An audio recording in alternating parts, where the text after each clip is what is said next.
అందరికీ నమస్కారం అండి.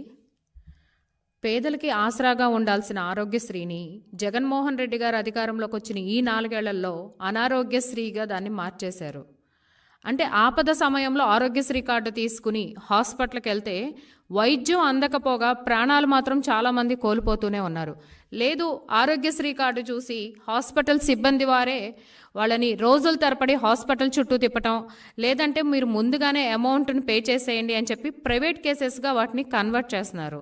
కానీ జగన్మోహన్ రెడ్డి గారు మాత్రం సాక్షి పేపర్లో ఆరోగ్యశ్రీ మీద ఒక అబద్ధపు ప్రకటనలు ఇవ్వడానికి, బ్యానర్ వార్తలు ఇవ్వడానికి ఉన్నటువంటి శ్రద్ధ పేదలకి సరైన వైద్యం అందించటంలో మాత్రం ఆ చిత్తశుద్ధి లేదండి.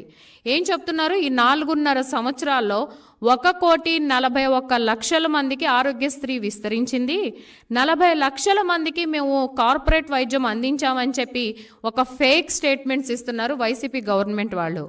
అలానే ఫైనాన్స్ మినిస్టర్ బుగ్గన్న గారు అయితే లేటెస్ట్ ప్రెస్ మీట్లో మేము 9,000 కోట్ల రూపాయల ఆరోగ్యశ్రీకి ఖర్చు పెట్టాము అంటున్నారు.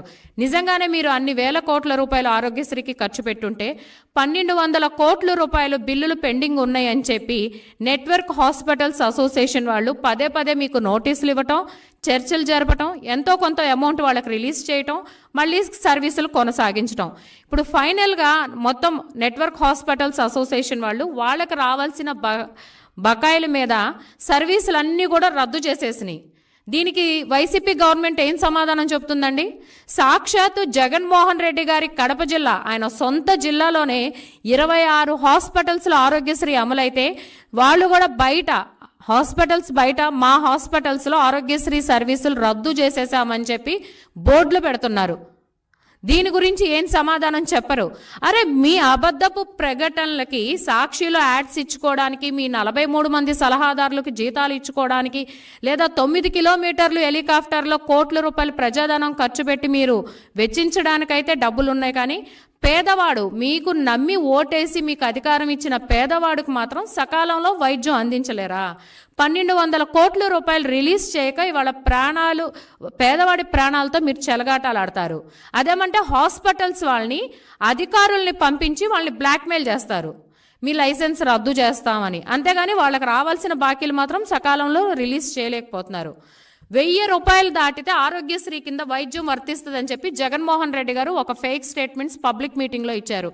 నిజంగా చూసుకుంటే కనుక ఆచరణలో 1,000 రూపాయలు కాదు కదా, కనీసం హాస్పిటల్స్కి వెళ్తే ఓపీ కూడా ఆరోగ్యశ్రీ కింద మేము తీసుకోము, ఓపీ కూడా మీరు ప్రైవేట్గా రాయించుకుంటేనే మీకు సీనియర్ డాక్టర్స్ వస్తారు ట్రీట్మెంట్ చేయడానికని చెప్తున్నారు.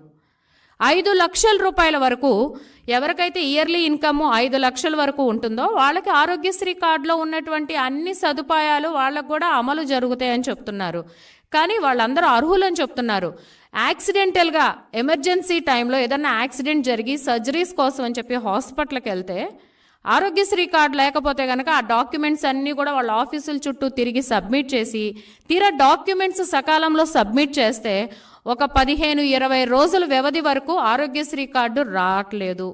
ఈలోపు ఈ మధ్యతరగతి, దిగువ మధ్యతరగతి కుటుంబంలో నుంచి వచ్చిన వాళ్ళు ప్రైవేట్ హాస్పిటల్స్లో ఎమర్జెన్సీగా ఆ రోగికి ఇబ్బంది ఎక్కువ అవుతుందని చెప్పి బయట అప్పులు చేసి వైద్యం చేయించుకోవాల్సిన దుస్థితికి తీసుకొచ్చారు జగన్మోహన్ రెడ్డి గారు.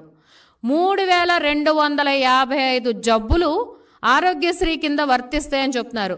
నిజంగా అసలు ఆ ఫిగర్ వింటుంటేనే 3,255 అంటుంటేనే నిజంగానే మనలో ఇన్ని జబ్బులు ఉన్నాయా అన్న భయం వస్తుంది.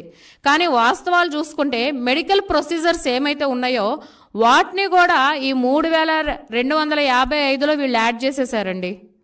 అంటే ప్రతిదీ అబద్ధం. ఇంకోటి ఏంటంటే ఆరోగ్యశ్రీని తీవ్ర ఆర్థిక సంక్షోభంలోకి తీసుకెళ్లిపోయారు జగన్మోహన్ రెడ్డి గారు.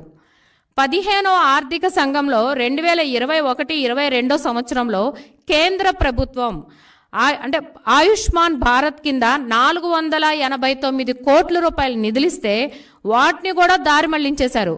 కేంద్ర ప్రభుత్వం ఇచ్చేటువంటి PMJY కింద ఆరోగ్యశ్రీకి 60% నిధులు కేంద్ర ప్రభుత్వం ఇస్తుంది.